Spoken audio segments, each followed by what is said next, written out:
ಮಾನವನಾಗಿ ಹುಟ್ಟಿದ ಮೇಲೆ ಏನೇನ್ ಕಂಡಿ, ಸಾಯೋ ತನಕ ಸಂಸಾರದೊಳಗೆ ಗಂಡಗೊಂಡಿ. ಇರೋದ್ರೊಳಗೆ ಒಮ್ಮೆ ನೋಡು ಜೋಗ ಗುಂಡಿ.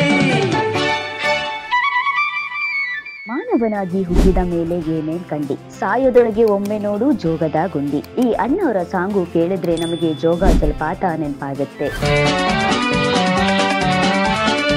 ಸಾಗರ ತಾಲೂಕಿನಲ್ಲಿರುವ ಶರಾವತಿ ನದಿಯ ಮೇಲಿನ ಜಲಪಾತವಾಗಿದೆ.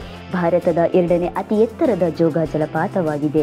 ಈ ಜೋಗ ಜಲಪಾತವು ಮಳೆಗಾಲದ ವೇಳೆಯಲ್ಲಿ ಹಾಲಿನ ರೀತಿಯಂತೆ ಉಕ್ಕಿ ಹರಿಯುತ್ತದೆ. ಆ ದೃಶ್ಯ ನೋಡಲು 2 ಕಣ್ಣುಗಳು ಸಾಲದು.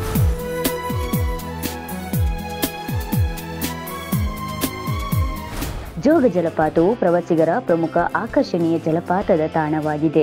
ಇಲ್ಲಿ ಸಾಕಷ್ಟು ಜನರು ಬೇರೆ ಬೇರೆ ಊರಿನಿಂದ, ಬೇರೆ ಬೇರೆ ಜಿಲ್ಲೆಯಿಂದ, ಬೇರೆ ಬೇರೆ ದೇಶಗಳಿಂದ ಜೋಗ ಜಲಪಾತವನ್ನು ನೋಡಿ ಕಣ್ಣು ತುಂಬಿಸಿಕೊಳ್ಳಲು ಬರುತ್ತಾರೆ.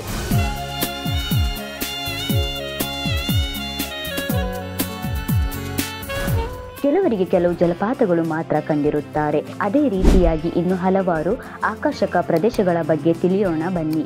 ಶೃಂಗೇರಿ ಕೂಡ ಒಂದು ಸುಂದರವಾದ ಸಿರಿಮನೆ ಫಾಲ್ಸ್ ಇದೆ. ಸಿರಿಮನೆ ಫಾಲ್ಸ್ ಮಳೆಗಾಲದಲ್ಲಿ ಹಾಲಿನ ರೀತಿಯಂತೆ ಉಕ್ಕಿ ಹರಿಯುವ ದೃಶ್ಯವನ್ನು ನೋಡಲು 2 ಕಣ್ಣುಗಳು ಸಾಲದು.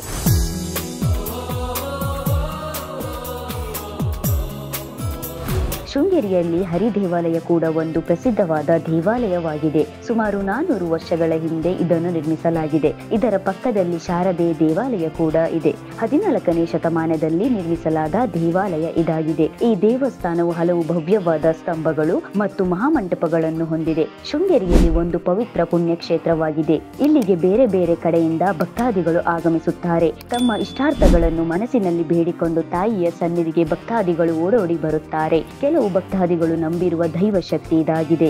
ಶಾರದಾ ಪೀಠಕ್ಕೆ ಭಕ್ತಾದಿಗಳು ಸಾಲುಗಳೇ ಹರಿದು ಬರುತ್ತದೆ.